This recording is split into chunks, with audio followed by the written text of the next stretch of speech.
नमस्कार, टीवी 9 भारतवर्ष के इस खास कार्यक्रम सवाल सत्ता का में आपका एक बार फिर स्वागत है। संसद में 3 दिन जोरदार घमासान हुआ। किसी ने चौके छक्के मारे, किसी ने गोले दागे, एक ने कहा इंडिया, दूसरे ने कहा घमंडिया, किसी ने कहा नरेंद्र मोदी ने धो डाला, किसी ने कहा सरकार को झुका डाला। और 3 दिन की रस्साकशी के बाद वही हुआ जो होना था।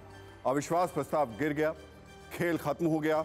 दोनों पक्ष खेल में हार जीत के मन मुताबिक दावे कर रहे हैं, लेकिन सवाल हार जीत का था ही नहीं, सवाल था मणिपुर का। इसलिए टीवी 9 भारतवर्ष इस हार जीत से ऊपर उठकर एक बड़ा सवाल पूछ रहा है। और सवाल ये कि आखिर इस अविश्वास प्रस्ताव से क्या मिला, इंडिया को क्या मिला, एनडीए को क्या मिला, देश को क्या मिला और मणिपुर को क्या मिला। क्योंकि आज यही है सवाल सत्ता का। और इस सवाल का जवाब देने के लिए आज मेरे साथ आलोक शर्मा हैं कांग्रेस से और गौरव भाटिया हैं बीजेपी से। चलिए तो जोरदार तालियों से स्वागत कीजिए बीजेपी से गौरव भाटिया और कांग्रेस से आलोक शर्मा का।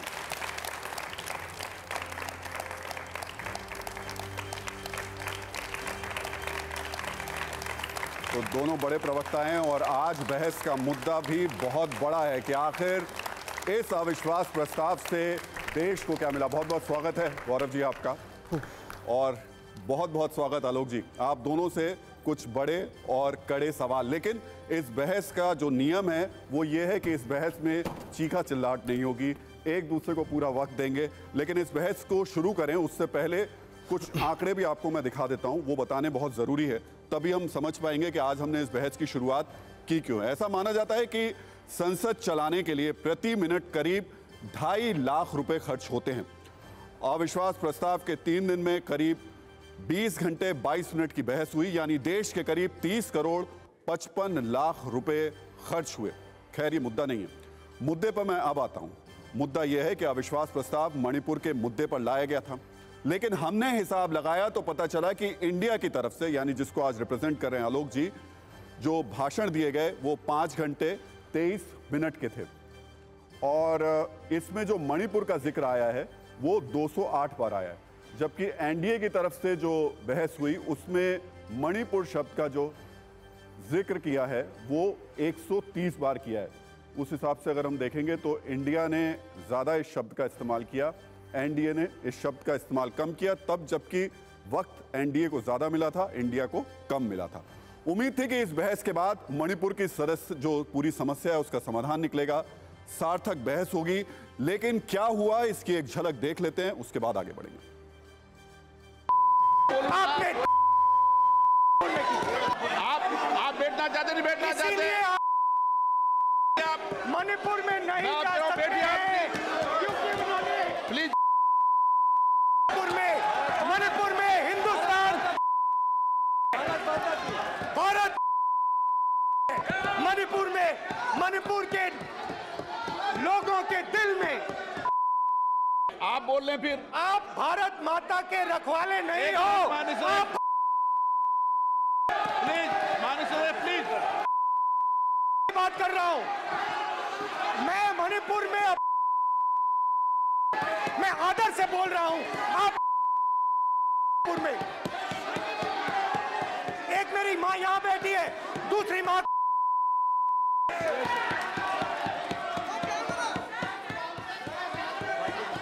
और हर रोज जब तक आप हिंसा को बंद नहीं करोगे,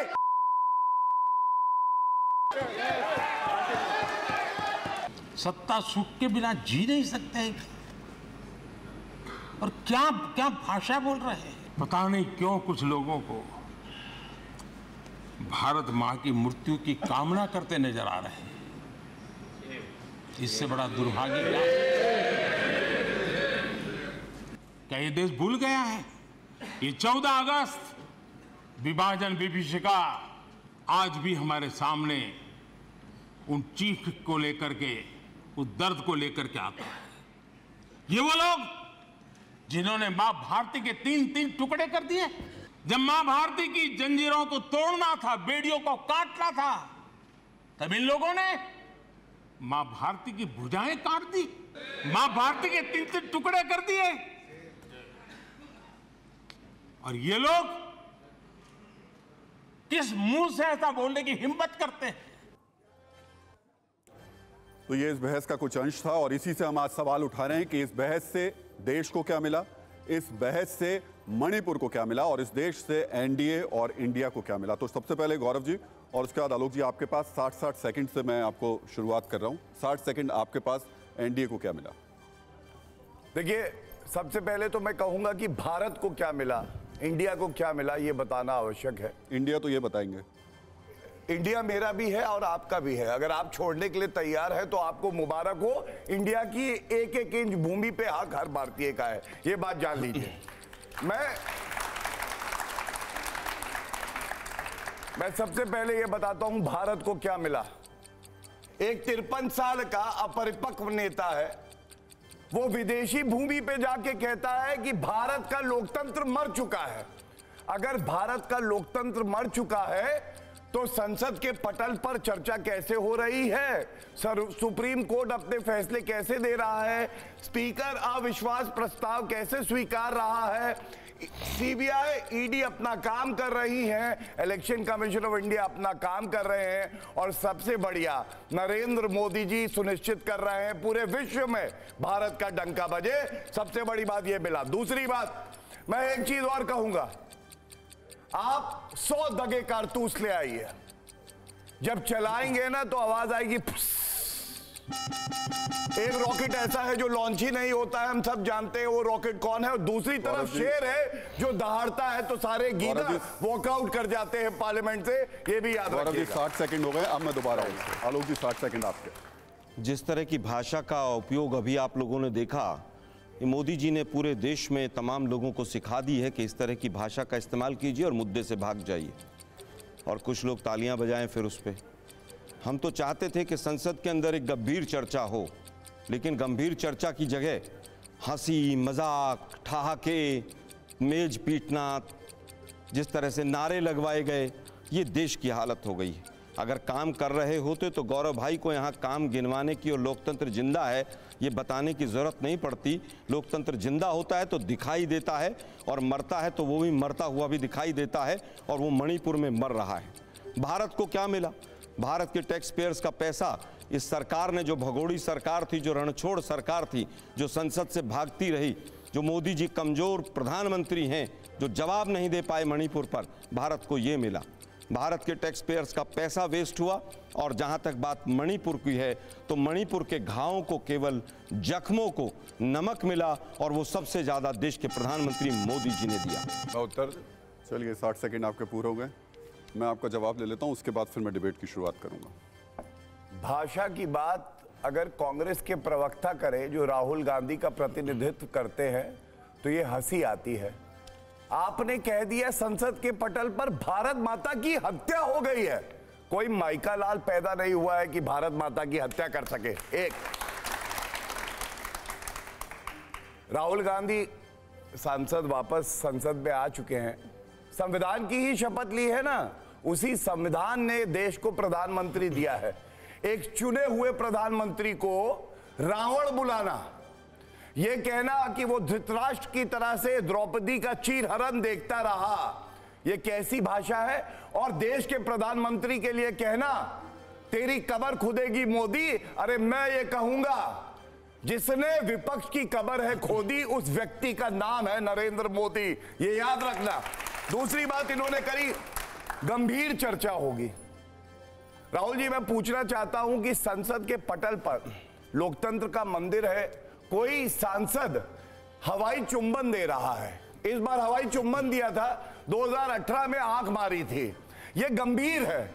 अरे मैं इतना ही कहूंगा, नरेंद्र मोदी जी के लिए अब शब्द कहते हो, अर्ज किया है, ना मैं गिरा ना मेरी उम्मीदों के मीनार गिरे, मुझे गिराने में कुछ लोग 100 बार गिरे, और वो है कांग्रेस पार्टी। चलिए आलोक जी से जवाब ले लेते हैं। क्योंकि मुझे लगता है ये चर्चा ना तो कांग्रेस पार्टी के विरोध में थी, ना ये चर्चा राहुल गांधी के ऊपर थी, ये चर्चा मणिपुर पर थी।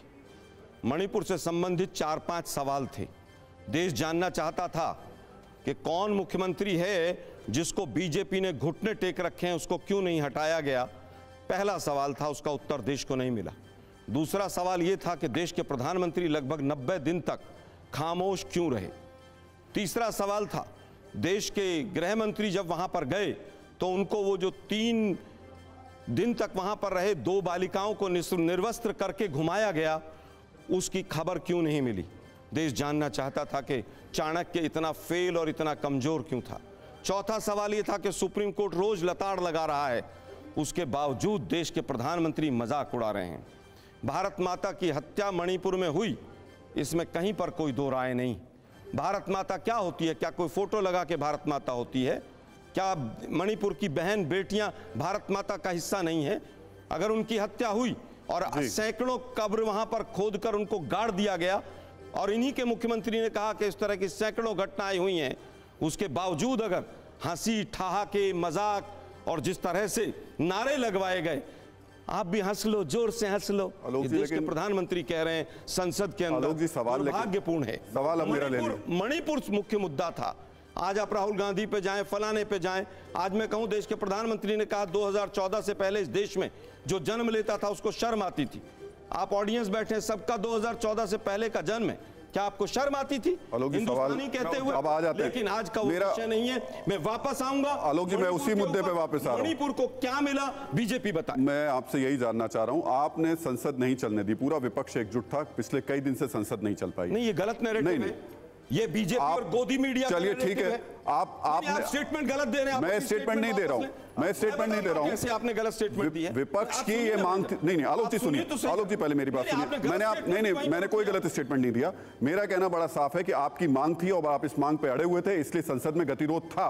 ये कहिए। हाँ, अब अगर आप उस गतिरोध के बिहाफ पर नियम अपने हिसाब से कराकर संसद में बहस कराते हैं और जब प्रधानमंत्री बोलने आते हैं तब आप वॉकआउट करके चले जाते हैं और फिर उसके बाद बाहर निकलकर आप प्रधानमंत्री के पूरे भाषण का एनालिसिस करते हैं, तो इसका मतलब क्या रह जाता है? इतने दिन आपने बहस क्यों कराई? इतने दिन वक्त क्यों बर्बाद कराया? और फिर जब आखिर मौके पर आपको कहना सुनना चाहिए था, उस वक्त आप वहां से चले गए। देखिए, मुझे लगता है गोदी मीडिया के कुछ लोगों को, साथियों को यही नहीं पता है कि संसद में वॉकआउट भी अपना विरोध का एक तरीका होता है। क्योंकि बीजेपी की भाषा बोलते बोलते 8-9 साल हो गए कुछ लोगों को। हम पूछना चाहते हैं, सुषमा स्वराज जी और अरुण जेटली जी ने कहा था कि संसद को चलाना सत्ता पक्ष का काम है। सत्ता पक्ष में 303 सांसद हैं। आप रूस और यूक्रेन का युद्ध रुकवा सकते हैं, लेकिन अपने मणिपुर के हथियारों को नहीं बचा सकते आप।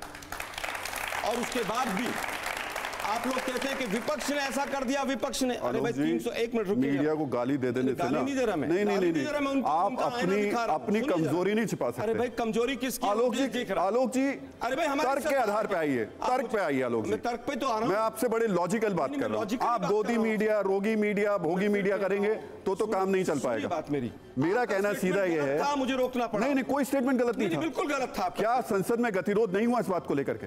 भाई गतिरोध हुआ, विपक्ष ने किया, ये आप तय करने वाले अरे तो आप जब इस बात को लेकर मांग पे अड़े हुए हैं कि हम जब तक ये नहीं होगा तब तक पर नहीं अड़ सकता, तो आपकी क्या? आलोक जी, हुई ना बहस? सुनिए ना जरा, बहस हुई ना? सुनिए ना, बहस कब हुई? कितने दिन? 3 दिन बहस नहीं चली। कितने दिन बाद हुई? 3 दिन बहस नहीं चली। कितने दिन बाद हुई? 3 दिन बहस नहीं चली। आप दिन गिन के बताइए आलोक जी, 3 दिन बहस चली ना। छोड़ दीजिए, आप लोगों ने अपना वजन जितना गिरा लिया है वो पूरा देश देखिए। ऐसा है, अगर आप इस पर आएंगे आलोक जी तो फिर वो गलत हो जाएगा। आप अगर गलत नहीं, तो मुझे रोकना। आप अपने हिसाब से सही गलत तय नहीं करेंगे ना, आप जज नहीं है ना। कैसे कर लेंगे? आप जज नहीं है ना। कैसे कर लेंगे? आप जज हैं, मीडिया जज है क्या? नहीं, जज क्या है?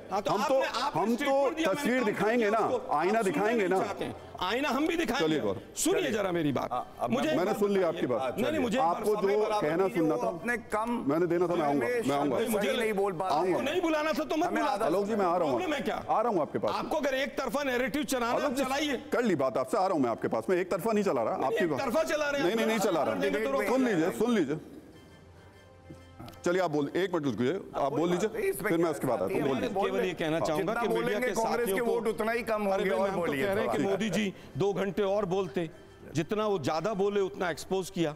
1.5-2 घंटे तक जब मणिपुर पर नहीं आए तो देश ने देखा कि व्यक्ति कितना गंभीर है, कितनी गंभीर चर्चा करना चाहता है।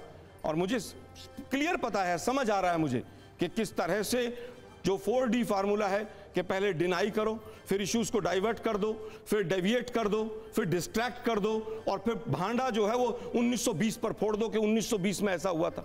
अरे भाई, इस तरह से तो देश नहीं चलेगा ना। आपकी सरकार है, डबल इंजन की सरकार है। वहां पर डबल इंजन की सरकार के नाम पर 20 केंद्र के मंत्रियों ने जाकर वोट मांगे। वहां पर आपने जाकर वहां पर 20 केंद्रीय मंत्रियों ने वोट तो मांगे, लेकिन 90 दिन में केवल एक गृह मंत्री गए 3 दिन के लिए, उनको भी पता नहीं चला क्या हो रहा है वहां पर। चलिए, एक दूसरा मंत्री नहीं। मैं जवाब ले लूं। और पार्टी मीटिंग कब हुई? जिस समय पर सोनिया गांधी जी ने चिट्ठी लिखी। आलोक जी जवाब ले लूं अब मैं? गौरव जी सवाल, लेकिन मेरा पहला आपसे भी मैं उनके भी बातों का बिल्कुल, लेकिन मेरा पहला सवाल आपसे यह है कि इस बार संसद में हमें यह देखने को मिला कि जिसने बोला उसकी आवाज बीप कर दी गई, उसकी आवाज गायब हो गई। ऐसे कौन से शब्द हैं जो संसदीय भाषा की कुछ डिक्शनरी है, शब्द है, तय होती है उसमें? बिल्कुल। इस बार जिसने बोला आपने उसके शब्द उड़ा दिए, आपने उसके शब्द काट दिए। देखिए, दो अलग अलग बातें आप कह रहे हैं। पहली बात तो मैं तथ्यात्मक रूप पे आपको बता दूं कि संसद में जब राहुल गांधी भी बोले, उनका पूरा भाषण लाइव हर चैनल ने काटा, टीवी 9 भारतवर्ष ने भी काटा। और 15 मिनट से उस पर लोकसभा के स्पीकर ही दिखते रहे। आप आवाज सुनने के लिए बैठे थे, वहाँ कोई बॉलीवुड मूवी देख रहे थे? गौरव जी, नहीं गौरव जी, फिर तो ऐसा तो फिर प्रधानमंत्री के साथ भी होना चाहिए। राहुल गांधी की आवाज आ रही है। गौरव जी, अगर ऐसा है तो फिर तमाम जितने भी नेता थे उनके साथ भी ऐसा होना चाहिए। अपनी बात रख लूं, और मैं समझता हूं राहुल जी एक परिपक्व पत्रकार वो होता है जो बीच में टोके ना। आप अपना सबसे मुश्किल सवाल पूछिए, लेकिन जब मैं उत्तर दूं हर लाइन के बाद ये भी आप लिखिए, मैंने भी लिखा, उनकी सारी बातें लिखी है, उत्तर मेरे पास वक्त की कमी है गौरव जी। हाँ चलिए, मैं कम वक्त में, आप कितना समय, 1 मिनट, 2 मिनट, 2.5 मिनट जितना देंगे आप मुझे समय बताइए। ठीक है, आप वक्त हमारा है, कम समय देंगे तो भी वक्त अच्छा है, वक्त भारत का है, चिंता ना करिए, हमारा समय है। जी जी ठीक है। सबसे पहले मैं आपको ये बता दूं, अभी जो बात कर रहे थे, मैंने सवाल उठाया लोकतंत्र मर चुका है, भारत का विदेशी धरती पर जाके भारत का अपमान करते हैं। इन्होंने कोई उत्तर दिया नहीं दिया। दूसरी बात मणिपुर पे करी। मैं याद दिलाना चाहूंगा 1984 के दंगे हुए, जगदीश टाइटलर को मंत्री बनाया, अभी केस चल रहा है, सज्जन कुमार को 30 साल से ज्यादा लग गए, सजा दिलवाई नरेंद्र मोदी जी ने, और किसी ने मणिपुर पे ये नहीं कहा भाजपा की तरफ से हुआ तो हुआ, बड़ा पेड़ गिरता है तो धरती हिलती है, 4000 सिख जो है मार दिए जाते हैं, महिलाओं के साथ रेप होता है, ये फर्क है। और मैं आपको याद दिलाता हूं, संसद का जब सत्र हुआ उसके बाद अमित शाह जी ने कहा केवल मणिपुर पे चर्चा करेंगे, और उसके बाद 4 तारीख भी नोट कर लीजिए, दोबारा संसद के पटल पर कहा कोई टाइम लिमिट नहीं होगी, रूल 167 के तहत 176 के तहत जितनी चाहे चर्चा करिए, लेकिन ये माने नहीं। जब नो कॉन्फिडेंस मोशन लाए 2018 याद करिए, नो कॉन्फिडेंस मोशन गिरा, इनकी बची कुची इज्जत जो थी वो भी गिर गई, और राहुल गांधी ने अंत किया आंख मार के। 2023 में भी नो कॉन्फिडेंस मोशन लाए, इस बार हवाई चुम्बन किया, इज्जत बची नहीं थी, जनता ने नकार दिया, और 2028 में भी आप देखिएगा नो कॉन्फिडेंस मोशन ला रहे होंगे। 24 में पुनः नरेंद्र मोदी जी देश के प्रधानमंत्री बनेंगे, जनता उन्हें आशीर्वाद देगी। आप एक मिनट राहुल जी, एक बात इन्होंने और कही, इन्होंने कहा महिलाओं की, मैं ये पूछना चाहता हूं, और अपने साथ एनसीआरबी का डेटा लेके आया हूं। मेरा ये मानना है, मेरी बहनें और माताएं यहां बैठी हुई हैं, महिला राजस्थान की हो, मणिपुर की हो, या केरला की हो, या कश्मीर की हो, इससे फर्क नहीं पड़ता है। 6337 बलात्कार के मामले राजस्थान में, उत्तर प्रदेश से अगर जनसंख्या की तुलना करें तो 8 गुना ज्यादा, और अशोक गहलोत कहते हैं आधी कंपनी फर्जी है, और उनका मंत्री ये सब तो सुन लिया हमने, मर्दों का प्रदेश है। गौरव जी, छत्तीसगढ़ में इनकी सरकार क्या कहते हैं मंत्री, गौरव जी, रेप है। मैं केवल इतना कहूंगा, जनता ऐसा करारा थप्पड़ मारेगी अब गौरव जी, अगर महिला अस्पताल से ये सारी बातें तो संसद में हमने सुन ली जो आप बता रहे हैं, ये सारी बातें जो सुन ली संसद में, लेकिन मेरा आपसे सवाल जो था आप उस पर नहीं आए। आखिर ऐसा क्यों हुआ कि तमाम जितने विपक्ष के नेता थे उनके तमाम भाषण में आपको तमाम शब्द असंसदीय नजर आए, और आपने उसको कहा कि नहीं इसको तो हटाना चाहिए। और दूसरा, जब मौका मिला, जहां मौका मिला, आपने हर विपक्ष के नेता के लिए कह दिया कि अब इनको सस्पेंड कीजिए क्योंकि इन्होंने ये किया, इन्होंने ऐसा किया। देखिए, मैं लिख के भी लाया हूं, क्या एक्सपंज किया गया ये जनता को पता होना चाहिए। इसके साथ गौरव जी, इसी के साथ बताइएगा कि जो संसद की रूल बुक है उसमें क्या ये शब्द जिसको किया गया एक्सपंज वो है या नहीं? बिल्कुल बता रहा हूं। देखिए, रूल बुक में जो शब्द है अमर्यादित डिफाइंड है, और स्पीकर का प्रोरोगेटिव है, 2 बातें हैं। और मैं आपको अब शब्द बताता हूं, और जनता यहां बैठी है, देश सुन रहा है, तय करे। पहली बात, भारत माता की हत्या जो कभी हो नहीं सकती, मैंने बोल दिया। नरेंद्र मोदी जी ने भी कहा कोई माइका लाल नहीं है जो भारत माता की हत्या कर सके। दूसरा शब्द, चुने हुए प्रधानमंत्री को रावण बुलाना, रावण अमर्यादित है, आप चेक करिए। तीसरी बात, रूल बुक में लिखा है। एक minute, yes please check, rule book खोल के चाहेंगे तो वो भी दिखा दूंगा। और तीसरी बात, प्रधानमंत्री जी को देशद्रोही बता देना, कोविड को मोविड बुला देना, तेरी कब्र खुदेगी, ये मर्यादित है आप। उसके बाद अधीर रंजन चौधरी, एक और बात सुनिए। अगर गौरव जी, अगर मोविड शब्द अमर्यादित रूल बुक में लिखा हुआ है, मैंने आपको बता दिया ये, और स्पीकर का प्रोरोगेटिव आपने सुना नहीं, मैंने कहा दोनों। अगर आपने ये बात लिखी है और वो रूल बुक आप खोलिए और उसमें वर्ड चेक, मैंने पढ़ा है गौरव जी, आप जानते हैं, आप जानते हैं गौरव जी। अच्छा सुनिए मेरी बात, मैं अभी पूरा नहीं किया, एक बात और। अधीर रंजन चौधरी बोले, उन्होंने कहा राजा अंधा है, द्रौपदी का वस्त्र हरण हो रहा था। मैं बता दूं, आधुनिक युग की राजनीति में अगर कोई गंधारी है तो वो सोनिया माता है, और दुर्योधन कोई है तो राहुल गांधी है, जो संसद के पटल पर प्रधानमंत्री का अपमान करता है। वैसे मैं आपको बता दूं गौरव जी, उन्होंने नीरव मोदी से तुलना करी, उसका भगोड़ा है। नीरव मोदी की जो तुलना की, उसका शाब्दिक अर्थ भी बता दिया कि नीरव का मतलब जो होता है वो मौन। लेकिन धृतराष्ट्र शब्द का इस्तेमाल संसद में राम मनोहर लोहिया ने भी किया था। अरे रूल बुक बदलती है, अभी 6 महीने पहले भी बदली। चलिए वो बदली, लेकिन नहीं, मुझे पता है, मुझे पता है गौरव जी, मुझे पता है, मुझे ये तमाम चीजें पता है। मुझे ये भी पता है कि मोविड शब्द उस रूल बुक में नहीं लिखा हुआ है, मोविड नहीं लिखा हुआ है। कोविड की तुलना मोविड से करना लेकिन आलोक जी, तो फिर मैं कुछ कह आलोक जी, लेकिन सवाल ये है कि ऐसी भाषाओं का इस्तेमाल क्यों हुआ, इस स्तर पे जाना क्यों पड़ गया विपक्ष को? सवाल मणिपुर का पूछा जाना था और सवाल पर्सनल अटैक पर आकर के शुरू खत्म हो गया। देखिए, मुझे लगता है रावण शब्द जो है अहंकार का प्रतीकात्मक है और रावण को अहंकारी माना गया है, उसी संदर्भ में रावण कहा गया है। और अहंकार इस बात से झलकता है कि देश के प्रधानमंत्री को देश के प्रधानमंत्री की तरह बात करनी चाहिए थी, बीजेपी के प्रचार मंत्री की तरह नहीं करनी चाहिए। आज भी वो अहंकार में हैं कि 2024 में भी मैं जीतूंगा, 28 में भी मैं जीतूंगा। भाई जनता तय करेगी 2024 में कौन आएगा, कौन हारेगा, कौन जीतेगा। इतना अहंकार देश के प्रधानमंत्री को होना, उसके लिए प्रतीकात्मक शब्द रावण का इस्तेमाल हुआ। प्रधानमंत्री कह रहे हैं अंतिम संस्कार। अंतिम संस्कार तो मुझे लगता है बिल्कुल मर्यादित शब्द होगा। यूपीए का अंतिम संस्कार हो चुका है। अरे भाई ये पता कीजिए, कोरोना में गंगा के किनारे कितने अंतिम संस्कार के बगैर लाशें चली गई, उसका बता दीजिए। कितनी बिना अंतिम संस्कार के मणिपुर के अंदर कितने लोगों की हत्या हुई, उसको अंतिम संस्कार नहीं मिला, उसका बता दीजिए। आलोक जी, लेकिन एक सवाल का जवाब मुझे दे दीजिए। मैंने उस भाषा पे बात की है आपसे, भाषा पे तो आ रहा हूं। आप अगर उस भाषा का इस्तेमाल कर रहे हैं, मुझे इंडिया के जितने नेताओं ने इस बहस में हिस्सा लिया, एक आदमी बताइए जिसने देश सरकार को नहीं समझ में आ रहा, समझ गए हम, आप में से किस नेता ने देश में सरकार को, प्रधानमंत्री को संसद में यह सलाह दी कि मणिपुर की समस्या का यह हल निकलना चाहिए, बजाय इसके कि देशद्रोही, रावण, अंधा, तमाम तरीके के शब्द इस्तेमाल हो गए, लेकिन किसी एक नेता ने यह बताया कि मणिपुर की समस्या का समाधान कैसे होना चाहिए? राहुल गांधी जी ने संसद में भी बताया और कल प्रेस कॉन्फ्रेंस करके भी बताया। संसद में क्या बताया, जरा आप बता देंगे तो हम भी समझ। इसका जो पूरी तरह से सबसे पहले देश के प्रधानमंत्री को शांति की अपील करनी चाहिए थी। क्या की उन्होंने? यस की। मैं फिर कहूंगा 90 दिन के बाद, पहले 78 दिन के बाद, एक मिनट सुनिए भाई, 90 दिन के अरे भाई सुनिए ना भाई, 90 दिन तक जब पूरा मणिपुर जल गया, उसके बाद आप आए। हम तो सोच रहे थे कि मोदी जी आएंगे तो देश की जनता से, मणिपुर की माताओं बहनों से माफी मांगकर अपना भाषण शुरुआत करेंगे कि मैं, मेरी सरकार थी, डबल इंजन की सरकार थी, मैं माफी चाहता हूं, मैं कंट्रोल नहीं कर पाया। समस्या का समाधान, वापस आता हूं, समस्या का समाधान वापस आता हूं। जी मैं बता रहा हूं, आपने 4 बार रिपीट कर लिया। और सुनिए ना भाई, आलोक जी एक सवाल और सुन लीजिए। ये समस्या अभी की 1 महीने 3 महीने की नहीं है, 1991 से ये समस्या है। अरे 700 लोग 1991 में मारे गए थे। और जिस बहस की चर्चा आप बात कर रहे हैं, आप ही के एक एमओएस थे जिन्होंने जवाब दिया था। मनमोहन सिंह ने माफी मांगी थी, उनके वक्त में भी ऐसी स्थिति। मैं समझता हूं मनमोहन सिंह जी से कंपेयर ना करें तो बेहतर रहेगा। एक देश के प्रधानमंत्री का बड़प्पन होता है कि वो अपनी गलती माने, माफी मांगे, क्योंकि वो सत्तासीन है।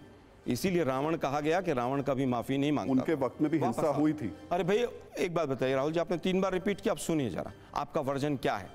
आप ये प्रूव करना चाहते हैं कि कांग्रेस के टाइम में या पहले किसी के टाइम में, 91 में हमारी सरकार नहीं थी जबकि, लेकिन अगर 91 में अगर हुआ, 91 में वीपी सिंह जी की सरकार से ट्रांजिशन हो रहा था। वापस आता हूं, सुनिए ना भाई। आलोक जी ऐसा है ना, अरे भाई सुनिए, मेरी बात सुनना नहीं चाहते। नहीं, मैं किसी के बीच में बोला, मैं आपको वक्त दे तो रहा हूं, पर मेरी बात तो सुन लीजिए। मैं जब कह रहा हूं कि आप यहाँ आज प्रधानमंत्री से माफी मांगने की बात कर रहे हैं, तो फिर उस वक्त के प्रधानमंत्री ने माफी मांगी थी जो आज आप मांग रहे हैं। अरे भाई मैं कह रहा हूं कि पहले के प्रधानमंत्री ने, मान लीजिए कोई गलती भी की है, मतलब मनमोहन सिंह ने गलती की, मैं नहीं कह रहा, मैं कह रहा हूं अगर ये गलती की है तो क्या देश के प्रधानमंत्री को लाइसेंस मिल जाता है? चलिए, आपने ये मान लिया तो आ गया, बिल्कुल ठीक है। मैं उत्तर दे दूं? नहीं, एक आप मिनट। मुझे केवल ये बता दीजिए, राजस्थान में ऐसा हुआ, वहां पर ऐसा हुआ। अरे एथनिक लिंचिंग हो रही है, दो समुदाय आपस में गोली लेकर लड़ रहे हैं, 8000 बंदूकें वहां से चोरी हो गई हैं, 3 लाख 4 लाख कारतूस चोरी हो गए, और वो चोरी करवाए गए प्रशासन के द्वारा, बीजेपी के इशारे पर।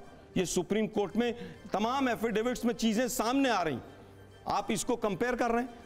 इसीलिए आपको कहा जाता है कि आप जब सवाल पूछते हैं तो कम से कम देखिए कि आप सवाल क्या पूछ रहे हैं।